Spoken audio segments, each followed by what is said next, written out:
नमस्कार दोस्तों, चलिए अब हम लोग देखा जाएगा ना। एक मिनट, चलिए अब हम लोग देखा जाएगा ना मोल का इसमें जो लिखा गया, मोल में जितने 90% 99% जितने फार्मूले होते हैं ना, सब होते हैं। देखिए हिंदी इंग्लिश में ना जो अभी हम आपको सब बता रहे हैं डिटेल में, ठीक है ना। बस ध्यान से देखते रहिए, सबका रफ निकालिए, एकदम एक एक फार्मूला लिख लीजिए। उसके बाद मोल में आपको कुछ ना पढ़ना है, क्वेश्चन लगाइए एकदम दमदारी से, ठीक है ना। दमदारी से क्वेश्चन लगाए, अगर नहीं आएगा तो हम देखिए, आप चैनल सब्सक्राइब कर लीजिए। हम पूरा मोल है, एटॉमिक स्ट्रक्चर है, पीरियोडिक टेबल है, इस सब का वीडियो ना इस पे अपलोड करने वाले, हिंदी इंग्लिश दोनों में, ठीक है ना दोस्त।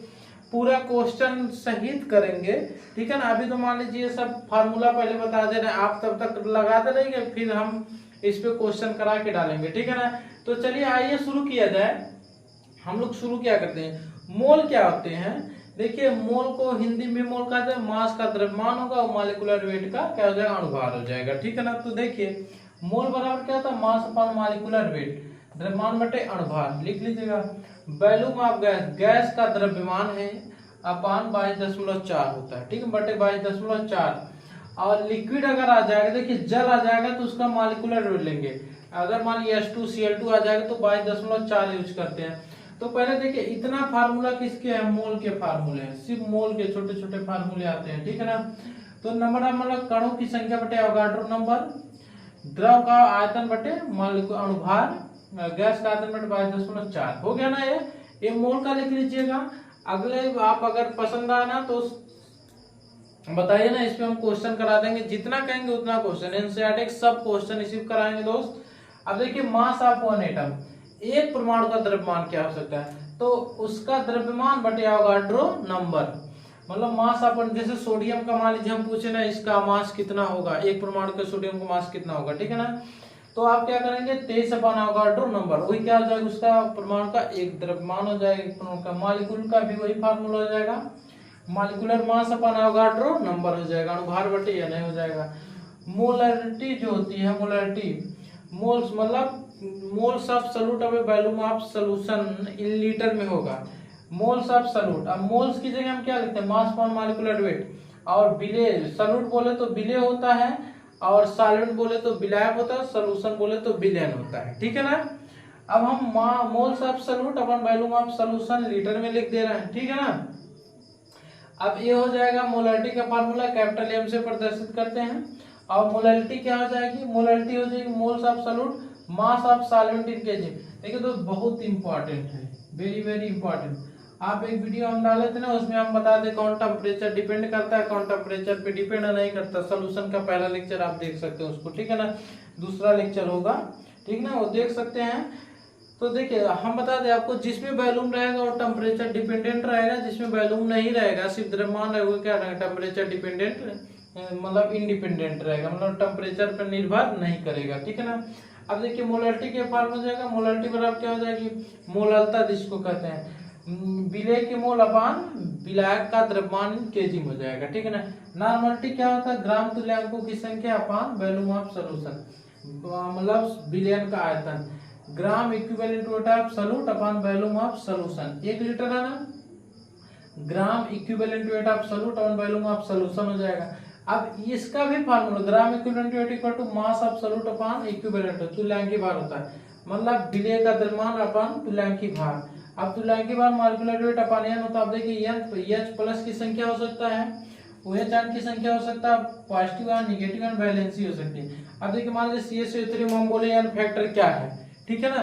CH3 बोले अगर हम क्या है, n फैक्टर क्या है, तो आप क्या करेंगे, कैल्शियम का कितना लेंगे, कैल्शियम का 2 होता है तो n बराबर 2 हो जाएगा। H2SO4 कितने H प्लस 2 है, या आप निगेटिव चार्ज ले लीजिए, SO4 पे कितना है 2 माइनस, तो n में 2 हो जाएगा। अब देखिए मोल फ्रैक्शन, मोल फ्रैक्शन कुछ होता नहीं है दोस्त। मान लीजिए आपको किसी चीज का ना, हम बोले ना परसेंटेज निकालना, आप मान लीजिए इंटर में कितना पा गए, 500 गुणा करना, आप 499 पा गए, तो हम बोले कितना परसेंट आया, तो आप क्या बोलेंगे, सर टोटल अपान करते जितना पाए उतना 100 से मल्टीप्लाई करते हैं, और हम बोले सिर्फ फ्रैक्शन में बताओ, तो क्या करेंगे, 499 अपन 500 करते हो, क्या आ जाएगा फ्रैक्शन, मतलब टोटल आप ले लिए, है ना। वही होता है मोल फ्रैक्शन जो होता है, मोल प्रभाज, मतलब जिसका निकालना ऊपर, जितना मतलब आपके पास है उतना ऊपर, और टोटल विलय और विलायक के मोल हो जाएंगे। तो इसे मोल फ्रैक्शन इक्वल टू मान लीजिए दो कंपोनेंट, एक विलयन में कितने कंपोनेंट होंगे, दो, सोल्यूशन के कितने कंपोनेंट, दो कंपोनेंट होते हैं, एक ए होता है एक बी होता है। ए को हम हर वक्त सॉल्वेंट मानते हैं और बी को क्या मानते हैं, सॉल्यूट मानते हैं। तो देखिए जहां पे ए बी लिखा होगा, अगर ए दिया है तो इसका मतलब ये जानिएगा वो सॉल्वेंट का दिया गया है, वो मास दिया होगा, मॉलिक्यूलर वेट दिया होगा, क्या दिया, डब्ल्यू रहेगा तो वेट रहेगा, और एम ए रहेगा या एम बी रहेगा तो मॉलिक्यूलर वेट रहेगा सॉल्यूट और सॉल्वेंट का। ए किसको डिनोट करता है, बार बार ए डिनोट करता है सॉल्वेंट, बी डिनोट करता है सॉल्यूट को, ठीक है ना, विलय और विलायक को। तो अब देखिए हम आपको ना ये बहुत इंपॉर्टेंट फार्मूला दो, ठीक है ना, इंपॉर्टेंट है, स्मॉल एम बोले तो मोलरता और क्या है, मोल प्रभाज में समझिए एक्स बी अपान एक्स इंटू 1000 अपान में। अगर इसका डेरिवेशन आप सीखना चाहते हैं तो जाइए, लेक्चर पढ़ा हुआ है सोल्यूशन का, उसमें एक वीडियो में है ना, दूसरा लेक्चर होगा तो तीसरा लेक्चर होगा, उसमें देखेंगे ना इसका आपको क्या मिलेगा, डेरिवेशन कैसे डिराइव किया जाता है।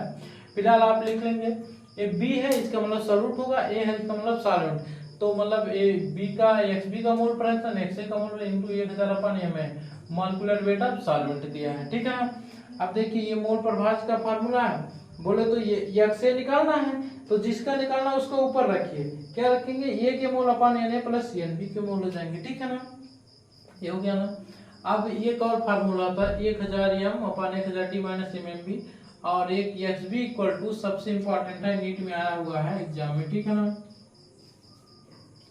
Small m upon small m plus 55.5, ये किसका होता है, एक्स बी क्या होता है, मोल फ्रैक्शन ऑफ सॉल्यूट हो जाएगा, मतलब विलय के मोल प्रभाज बराबर होता है मोललता अपन मोललता प्लस 55.55 होता है, ठीक है ना दोस्त। फिलहाल जो आपको ये समझ में आया होगा, आपको लग रहा है, आप लिख लीजिए और चैनल को सब्सक्राइब कर लीजिएगा आपका, और वीडियो अगर देखते हैं तो देखते रहिए। हम नीट का भी सिलेबस इस पे कंप्लीट कर रहे हैं, नीट का, ठीक है ना, नीट का सिलेबस कंप्लीट कर रहे हैं, इसमें मतलब मॉडल पेपर कराया जा रहा है, फिर जेई का भी चलेगा, ठीक है ना। तो आप सब्सक्राइब कर लीजिए, आपको मजा आएगा, कसम दोस्त, बहुत चीजें मजा आएगा, ठीक है ना। तो चलिए फिर मिलेंगे।